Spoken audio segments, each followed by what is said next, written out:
নমস্কার বন্ধুরা, আমি নিলয়।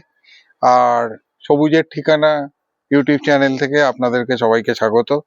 আজকে এসছি একটা গরমের একটা অত্যন্ত জনপ্রিয় ফুল, টগর ফুল। বিভিন্ন রকমের টগর হয়, থোকা টগর হয়, সিঙ্গেল টগর হয়, সেন্টেড টগর হয়, সেন্ট ছাড়া টগর হয়, বিভিন্ন রকমের টগর ফুল হয়। সব টগর ফুলই কিছু না কিছু প্রত্যেকের বাড়িতেই থাকে। আমার কাছে দুটো টগর ফুল আছে, দুটোই থোকা টগর, একটায় গন্ধ আছে একটায় গন্ধ নেই। তো এই গাছগুলোকে এই গরমের আগে, গরমে প্রচুর ফুল পেতে গেলে তার জন্য এই গাছগুলোকে কিছু পরিচর্যা, কিছু কাটাই ছাটাই, তার রুট প্রুনিং, ওপরের প্রুনিং সব করতে হয়। তো সেইগুলো আমি আপনাদের সঙ্গে শেয়ার করার জন্যই আজকে আমি আপনাদের কাছে এসেছি। আর অবশ্যই সঙ্গে থাকবেন। বিভিন্ন যা কিছু যেভাবে আমি করছি সবটাই দেখবেন। আমি যেভাবে করি, আমি বিগত 2-3 বছর ধরে যেভাবে এই সমস্ত গাছের এই রিপোর্টিং যেভাবে করে এসেছি সেটাই আমি আপনাদের সঙ্গে শেয়ার করছি। আপনারা যদি মনে করেন আপনারাও সেইভাবে করতে পারেন। আর যদি এই ভিডিওটা আপনারা সেই রকম ভাবে করার পরে মনে হয় যে আপনাদের কাজে লেগেছে, আপনাদের গাছগুলো ভালোভাবে আছে বা ভালো হয়েছে, ফুল হচ্ছে প্রচুর, অবশ্যই আমার চ্যানেলটাকে একটু সাবস্ক্রাইব করে দেবেন। নতুন চ্যানেল, আপনাদের সহযোগিতা না পেলে কোনোদিনই আমি এটাকে, এই চ্যানেলকে দাঁড় করাতে পারবো না। আর অবশ্যই পাশে থাকে লাইক, শেয়ার, কমেন্ট করবেন। করে কি আপনাদের যদি কিছু জানার থাকে অবশ্যই আমাকে কমেন্ট করবেন। আমি যদি জানি, যদি নাও জানি, আমি জেনে আপনাদেরকে সেই উত্তর আমি আপনাদেরকে দিয়ে দেবো। যাই হোক, কথা না বাড়িয়ে আমি আজকে করছি। দেখুন, এই আমার একটা টগর ফুল গাছ, দেশি যে টগর, থোকা টগর। হ্যাঁ, এর কিন্তু এত গন্ধ নেই এই টগরে। এর আমি রিপোর্টিং করব। তা একে আমি এই টবের মধ্যেই ছিল, একটা 10 ইঞ্চি টব, এই 10 ইঞ্চি টবের মধ্যে এটা ছিল, সেই টবের মধ্যেই একে আমি প্রতিস্থাপন করবো, কারণ এই টবেই ও ভালোই হয় প্রত্যেক বছর। আমি এখান থেকে তুলে ভিডিওটা শর্ট হওয়ার জন্য আমি একে আগে প্রথমে কি করেছি দেখুন, এটাকে কেটে রুটগুলোকে এরকম ভাবে ছোট করে প্রুনিং করে নিয়েছি। ঠিক আছে, দেখুন আপনারা, প্রুনিং করে নিয়েছি। ঠিক আছে, এইবার এই যে এগুলো সব বেরিয়ে রয়েছে, এই সমস্ত শেকড় এগুলো বেরিয়ে রয়েছে, এগুলো কাটাই ছাটাই হয়েছে, তো এগুলোতে একটু ফাঙ্গিসাইড পাউডার আমাকে দিতে হবে। আমি ফাঙ্গিসাইড পাউডার দিচ্ছি। তার আগে এইটা অনেকটা উঠে রয়েছে, এটা একটু কেটে দাও না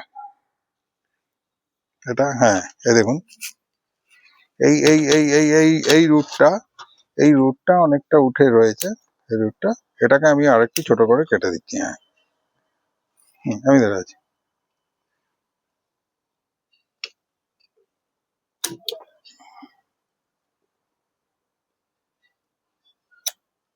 ব্যাস, দেখুন, এটাকে আমি কেটে দিলাম, বেশ, এবার সুন্দর হয়ে গেল।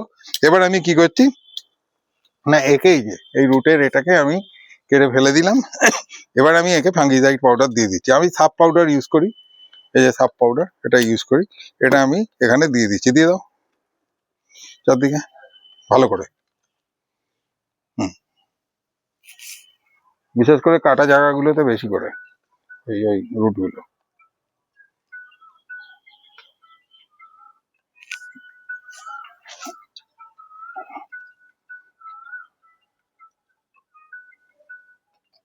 একদম তলাটা দিয়ে দেওয়া হয়েছে। দেখুন, আমি ভালোভাবে একটা সাব পাউডার দিয়ে দিলাম। দেওয়ার পরে আমি কি করছি না, এই টব প্রস্তুত করছি। আপনারা জানেন এই টবে ভেতরে এই যে ছিদ্র আছে, বড় ছিদ্র আছে, সেখানে একটা এই যে খোলামকুচি দিয়ে দিলাম তার উপরে। দিয়ে আমি কি করছি, এর ওপরে আমি খুব ছোট দানার যে স্টোন চিপ আছে, অল্প 1 মুঠ 1.5 মুঠ নিলেই হবে, অত নয়, 1 মুঠ।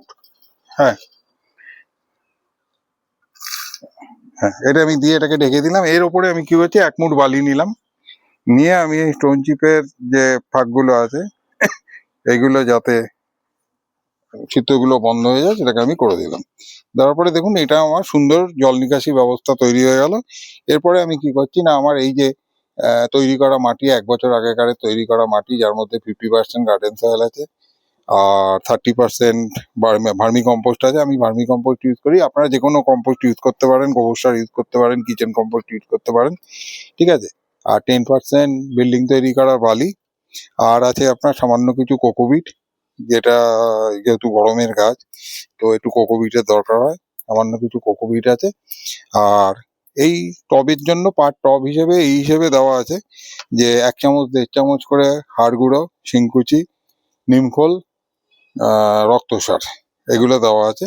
সামান্য একটু সর্ষের খোলও এর মধ্যে দেওয়া আছে। আমি সর্ষের খোল খুব একটা বেশি এই মাটি তৈরি করার সময় ইউজ করি না, আমি পরে সর্ষের খোলে জল দিয়ে আমি ইউজ করি। আর একটা জিনিস যেটা আমি সবসময় এই যে মাটি দিলাম, দেওয়ার পরেও আমি কি করি না, যেহেতু শিকড়গুলো এত কাটাই ছাটাই হয়েছে, এই মাটি যতই পুরনো হোক তার একটা ঝাঁজ থাকে, তার একটা, যেহেতু এর মধ্যে এত সার রয়েছে, তার একটা অ্যাকশন থাকে। তো সেইটা যাতে এই শিকড়ে এখনই যাতে না ধকল সহ্য নিতে হয় গাছকে, তার জন্য আমি কি করছি, একদম প্লেন গার্ডেন সয়েল, যার মধ্যে কোনো সার নেই, কোনো কিছু নেই, এইটা আমি এই মাটির ওপরে আলতো করে একটা প্রলেপ দিয়ে দিই, যাতে কিনা সরাসরি যাতে কিনা শিকড় ওই মাটির সংস্পর্শে এই মুহূর্তে না যায়। কিছুদিন বাদে যখন শিকড় আরো ডেভেলপ করবে, তখন কি হবে না, এ আরো ইয়ে করবে। আচ্ছা, আর একটু মাটি দিতে হবে না? আচ্ছা, আর একটু মাটি দিয়ে আর একটু উঁচু করে নিতে হবে এটাকে। তো এটা দেওয়ার জন্য আমাকে আরে আরে আরে আরে আরে আরে আরে আর একটু দাও। হ্যাঁ, এটাকে আবার আমাকে একটু এই এই এই এই এই সাদা মাটি দিয়ে দিতে হলো, দিয়ে এখানে একটু ফাঙ্গিসাইড দিয়ে দাও, একটু ফাঙ্গিসাইড দিয়ে দাও, ব্যাস, একটু ফাঙ্গিসাইড দিয়ে দিলাম, ব্যাস, আর ফাঙ্গাসের কোনো সম্ভাবনা নেই। এবার আমি গাছটাকে এখানে প্রতিস্থাপন করলাম, পরে এই সাদা মাটি একটু সাইডেও দিয়ে দাও, এই সাদা মাটি, একদম প্লেন সাদা মাটি এই এই সাইড দিয়ে, গাছের এই সাইড দিয়ে আমি দিয়ে দিলাম, ব্যাস। এইবার আমি এই এই মাটি, যে মাটি আমার এই গাছ তৈরি করার জন্য যে মাটি আমি তৈরি করেছি, সেই মাটি আমি এই এখানে দিয়ে দিলাম। দেওয়ার পরে আমি কি করলাম না, দেখুন এটাকে এই যে এইটা না, এইটাকে এই ভালো করে এই যে সাইড গুলো, এই ধার গুলো, এগুলোকে ভালো করে একটু খুঁচে খুঁচে খুঁচে খুঁচে দিতে হবে। তার কারণ হচ্ছে যাতে মাটিগুলো যাতে ভেতরে ঢুকে যায়, কোনো রকম যাতে এয়ার গ্যাপ যাতে এর মধ্যে না তৈরি হয়। যদি তৈরি হয় তাহলে সেখানে কি হয়, ফাঙ্গাস, ব্যাকটেরিয়া এগুলো তৈরি হয়। তো সেইটা যাতে না হয় সেই জন্য আমি এটাকে করে দিলাম। এবং তারপরে আমি আর একটু মাটি লাগবে, একটু মাটি দিয়ে দাও, একটু মাটি দাও, এটা টোকা মারলে এটা বসে যাবে, একটু মাটি দিয়ে দাও। হ্যাঁ, আর একটু মাটি লাগবে, আর মাটি লাগবে না, এটা ঠিক আছে। এবার এটা উপরে হয়ে গেল, নিচে হয়ে গেল। এইবার দেখুন আমি এই ওপরের পুনিংটা কিভাবে করছি, এখন হার্ড পুনিং করে দিচ্ছি। নাও কেটে দাও, এই গাছের দেখুন ওপরের যে পুনিং, এই নাও এখান থেকে কাটো, এই এই এই মাথা থেকে, হ্যাঁ এটা কেটে দাও। আচ্ছা, এইখান থেকে কেটে দাও, এখান থেকে, হ্যাঁ এইখান থেকে, বেশ, একদম এইখান থেকে কেটে দাও, বেশ, হ্যাঁ এইখান থেকে এইখানে কেটে দাও, এটা এটাও এখান থেকে। এই কাটাগুলো যখন কাটবে তখন একটু এই একদম এখান থেকে কেটে দেবো, একটু 45 ডিগ্রি অ্যাঙ্গেলে কাটবেন, যাতে কি হয় না কিছু জল বা কিছু পড়ে, ওটা থাকুক না, কেটে দাও কেটে দাও কেটে দাও, কেটে দাও, সব কেটে দাও, হ্যাঁ কেটে দাও, এটাও কেটে দাও, হ্যাঁ ব্যাস, এইটা এখান থেকেই কেটে দাও, ব্যাস। দেখুন এই আমার গাছের পুনিং ইয়ে সব তৈরি হয়ে গেল, হয়ে গেল। এবার আমি কি করছি না, এই কাটা জায়গাগুলো যাতে কোনো রকম ফাঙ্গাস অ্যাটাক না হয়, তার জন্য আমি কি করছি না, ওই সাব পাউডারে গোলা আছে, ওই গোলা আমি কি করছি, এইভাবে আমি এই সব গাছের যেখানে যেখানে আমি কেটেছি দেখুন, তার মাথায় মাথায় আমি লাগিয়ে দিচ্ছি, যাতে এখান দিয়ে কোনো রকম ফাঙ্গাস অ্যাটাক হয়ে ডাইব্যাক বা অন্য কিছু রোগ যাতে না হতে পারে। তা এই ছিল আমার ভিডিও, আমি এর আপডেট পরে দেব 15 দিন বাদে, 10 দিন বাদে, যে এটা কি আপডেট হলো এটা গাছে।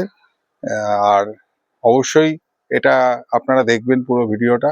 আর অবশ্যই অবশ্যই নতুন চ্যানেল আমার, যদি ভালো লাগে আপনাদের বা এইভাবে করে আপনারা যদি উপকৃত হন, তাহলে আমার চ্যানেলটাকে একটু সাবস্ক্রাইব করে দেবেন দয়া করে, আর লাইক শেয়ার কমেন্ট অবশ্যই করবেন। ধন্যবাদ, নমস্কার, ভালো থাকবেন।